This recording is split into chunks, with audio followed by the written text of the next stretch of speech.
আবারও বলি, নেপালের সঙ্গে বাংলাদেশের যেই গণঅভ্যুত্থান সংঘটিত হলো তার পার্থক্য আছে 1 বছরের ব্যবধানে। কিন্তু একটা বিষয় তারা বুঝতে পারছে যে নির্বাচনের কোনো বিকল্প নেই। সেই জন্য দেখেন, ওই অন্তর্বর্তী সরকারের প্রধানমন্ত্রী হিসাবে দায়িত্ব নিলেন সুশীলা কার্কি।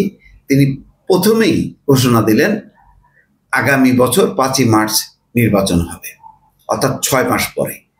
অর্থাৎ নির্বাচনটা দিয়ে টার্গেট করে তারপরে সংস্কার অন্যান্য কাজ তারা করবে। খুবই পরিষ্কার কিন্তু। আর ছাত্ররাও দেখেন কত সংযত। তারা বলছেন যে না, আমরা সরকারে যাব না, সংস্কার হোক, সব হোক, 6 মাস সময় নিয়ে নির্বাচনে তাই। এটা হচ্ছে রোড ম্যাপ।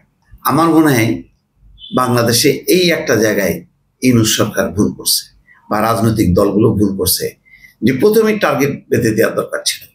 সেটা কিন্তু আমরা অনির্দিষ্ট একটা টার্গেটের মধ্যে চলতে যেয়ে আমরা এখন কিন্তু ধাক্কি, এখন সংকটটা কিন্তু আস্তে আস্তে ঘনীভূত হচ্ছে। দর্শক।